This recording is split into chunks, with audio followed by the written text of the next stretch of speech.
Atteinte d'un cancer de maintenir une activité sportive. La MJC du Chemin Vert propose ainsi des cours de karaté. Un objectif que les malades se réapproprient leur corps et permettent de sortir le patient de sa condition de malade. Le karaté contre le cancer, direction le Chemin Vert à Caen.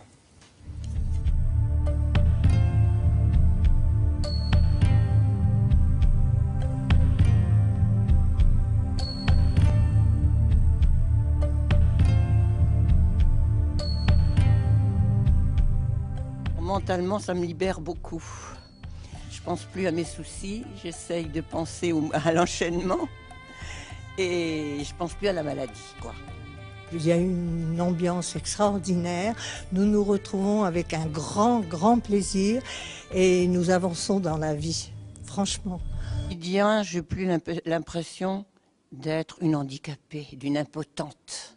J'avais l'impression de devenir une impotente.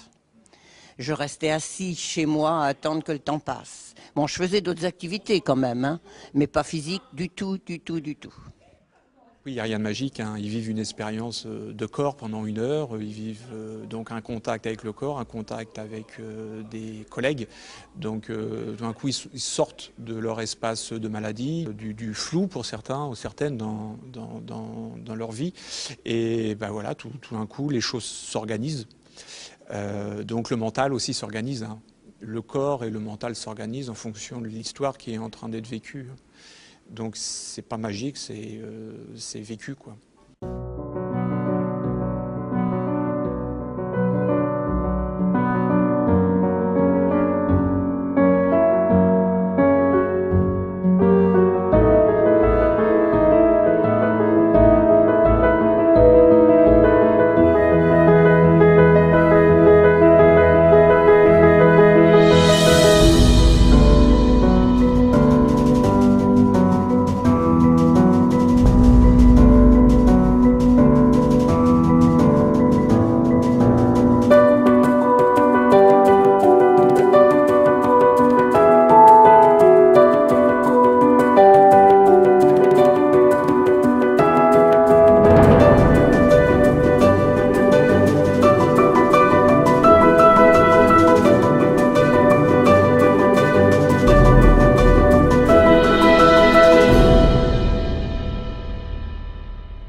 À Périgueux, depuis le printemps dernier, 9 femmes et hommes pratiquent ensemble le canoë. Rien d'étonnant à cela, si ce n'est que toutes ces personnes sont atteintes du cancer, une pratique bénéfique pour elle puisque le sport influe de façon positive sur la maladie. Le reportage d'Elsa Arnaud et Pascal Thibon.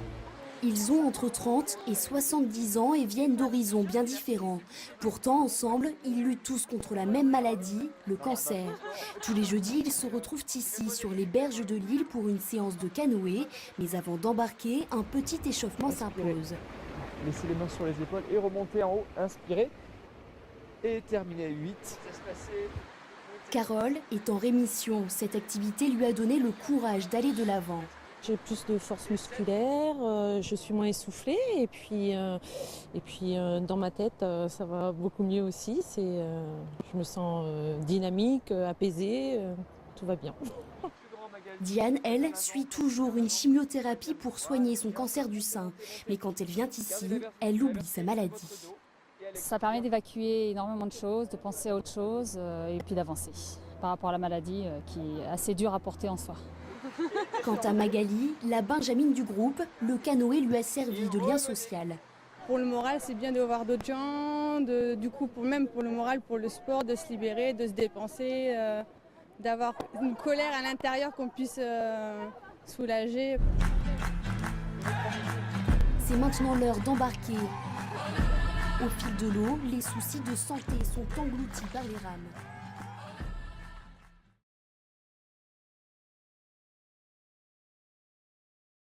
Vous allez nous montrer si c'est comme ça qu'il faut faire. Hein. Très bien, allez, allons-y. Voilà.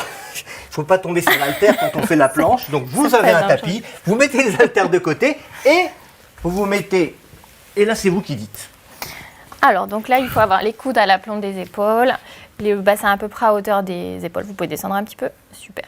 Là, ce qui est important, c'est que le ventre, il ne retombe pas vers le sol. Il faut bien chercher l'engagement du transverse et bien rentrer le nombril vers la colonne vertébrale, super. Le périnée engagé. Et là, vous cherchez à vous grandir. Vous poussez les talons vers l'arrière, tendez les genoux pour bien sentir la contraction au niveau de vos quadriceps et vous tirez le sommet du crâne vers l'avant. Ouais, et on tient combien de temps comme ça ? Bon, ça dépend toujours du patient, de la personne. 3 heures, ça fait beaucoup. Mais entre 30 secondes et 1 minute, c'est déjà bien. Après, voilà, toujours des répétitions pour accentuer un petit peu l'intensité. Alors, pas simple avec une veste et des chaussures. Hein. Je vous recommande de vraiment vous mettre en tenue. Inspire. Sauf que là, tu as lâché tes abdos.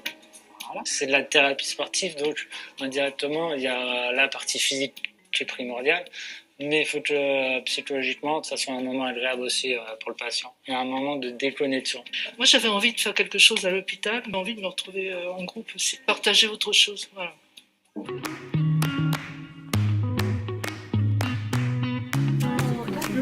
On va arriver, du coup, il dit ça vient. Alors l'Académie Sport et Cancer est une association qui existe depuis 22 ans sur le territoire français. C'est une association qui a pour but de proposer de la thérapie sportive pour les personnes en situation de cancer, tout type de cancer. Donc on accueille des personnes en situation de cancer du sein, prostate, vessie, enfin tout type de cancer, métastasique ou non métastasique. Les personnes ont la chance de pouvoir intégrer les programmes avant, pendant et après les traitements. Donc le but, c'est réellement de proposer à la personne une prise en charge adaptée pour lui permettre ensuite de répondre à des projets sportifs comme retourner en salle de sport de manière sécurisée ou reprendre le vélo, la marche en autonomie. La personne suit un programme de 3 mois à raison de 2 séances par semaine d'1 heure chacune. Élévation maximale d'épaule, le nombril bien rentré. 3, allez, autograndissement, flexion cheville-genou, sommet du crâne au ciel, ramener le nombril à la colonne. Et 4. Donc nous, notre priorité, c'est de permettre aux patients d'acquérir une belle qualité de vie et de pouvoir se réapproprier son corps pour la future pratique d'activité physique en salle de sport éventuellement. Donc nous sommes sur une pratique qui sert de tremplin aux patients pour ensuite acquérir une belle qualité de vie, se réapproprier son corps et repartir vers une nouvelle pratique. Allez, 6, respirez bien. 7, le dos bien droit. Allez, 8, avec beaucoup d'énergie. 9 et le 10e, d'arrière en avant. Allez, continuez le mouvement, toujours le nombril bien rentré, Delphine, c'est ça, les genoux fléchis. Il y a des essais cliniques qui nous prouvent que faire une activité physique et sportive pendant les traitements, ça diminue la fatigue qui est liée au traitement de cancérologie, ça permet de lutter contre la fonte des masses musculaires, ça diminue les risques d'ostéoporose liés au traitement de chimiothérapie, ça améliore également la qualité de vie, ça donne une meilleure observance des traitements. Donc c'est un ensemble de paramètres qui intervient, non pas sur la cellule cancéreuse en elle-même, mais vraiment sur la gestion des effets secondaires. Vous diminuez tous les phénomènes de fatigue. La fatigue, c'est le premier symptôme des patients. L'activité physique, c'est le seul traitement scientifiquement validé de la fatigue. Deuxièmement, vous évitez les prises de poids, qui sont très fréquentes après une chimiothérapie. Vous améliorez les capacités cardio-respiratoires, les qualités de vie. Le patient se sent plus heureux, mieux. Vous améliorez ses insertions sociales. Le patient a plus d'interactions dans la société. Vous améliorez sa qualité de sommeil. La plupart des patients, après une chimio, une radiothérapie, dorment mal. Là, ils redorment mieux. Et surtout, vous augmentez de façon considérable les chances de guérison. C'est 50% de rechute en moins de tous les cancers qu'on a pu étudier, c'est-à-dire le sein, le côlon, la prostate. Pour les cancers du sein, de la prostate ou du côlon, le risque de décès ou de récidive est diminué d'au moins 20% chez ceux qui pratiquent une activité physique 5 heures par semaine, le tout associé à une bonne hygiène de vie. Alors pour certains, le sport mérite d'avoir sa place sur une ordonnance. Obliger les gens à payer une adhésion sportive comme ça existe, la plupart des gens ne viendraient pas.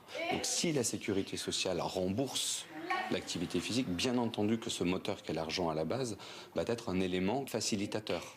En fait, l'idée, c'est de faire, si on veut faire rentrer vraiment l'activité physique dans le champ de la santé, et je rejoins tout à fait ce que dit le docteur, c'est qu'il faut absolument le considérer comme un médicament. Et donc, globalement, il y a une évaluation au départ.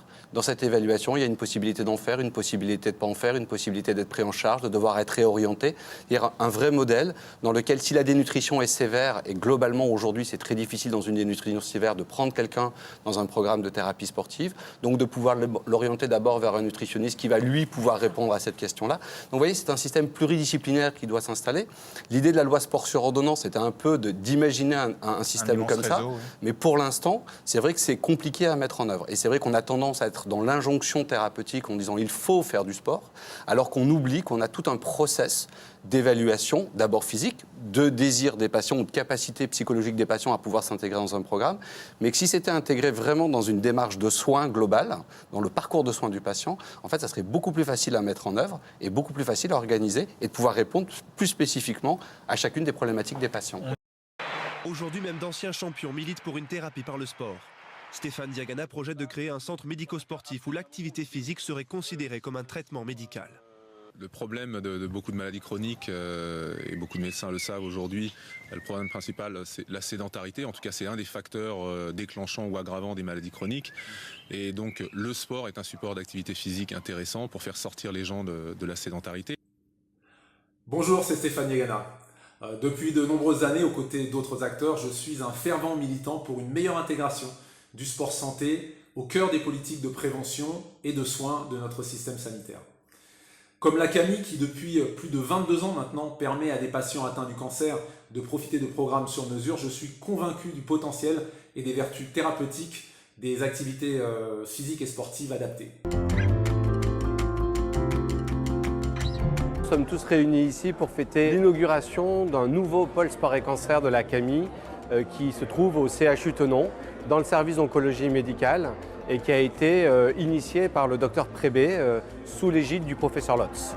C'est un format un peu particulier qu'on a mis en place pour cette inauguration. On a utilisé le mois d'octobre, qui est le mois Octobre Rose, qui est le mois du cancer du sein, pour couper un ruban et montrer par là l'arrivée de la CAMI dans le cadre du CHU Thonon.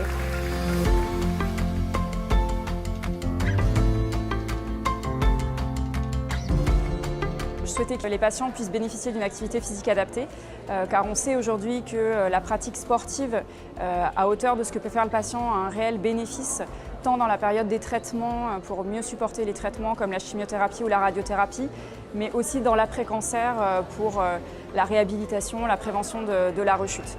Travailler avec la CAMI, pour moi, c'est assez rapidement imposé finalement parce que c'est une association nationale qui était déjà présente sur plusieurs sites. C'était une offre qui était complète avec des praticiens formés, donc je trouvais cet aspect très intéressant. Et puis également la possibilité de développer des projets de recherche avec la Camille. Et ça, pour nous, en tant que centre hospitalo-universitaire, c'était un point également essentiel. Ça m'a permis de renouer avec une activité sportive que je n'avais pas forcément. Je le recommanderais à tout le monde. C'est très bien encadré professionnellement, on est très bien guidé. On se rend rapidement compte que ça fait énormément de bien. C'est vraiment un plus dans le parcours de soins. Ça fait beaucoup de bien pour le corps et puis beaucoup de bien pour l'esprit aussi parce que ça détend, on est en petit groupe, il y a une bonne entente, ça fait du bien, c'est bénéfique.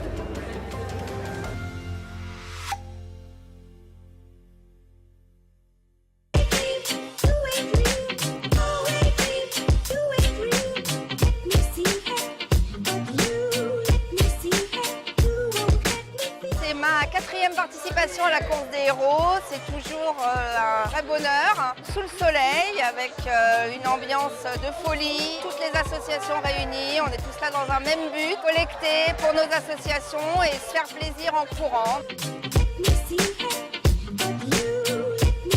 C'est un moment vraiment de partage. On se rend compte de ce que c'est que d'avoir le cancer, de vivre tout ça. Et l'avantage, c'est qu'il n'y a pas besoin d'être déjà coureur ou non, parce que le but est de se retrouver, d'être tous ensemble.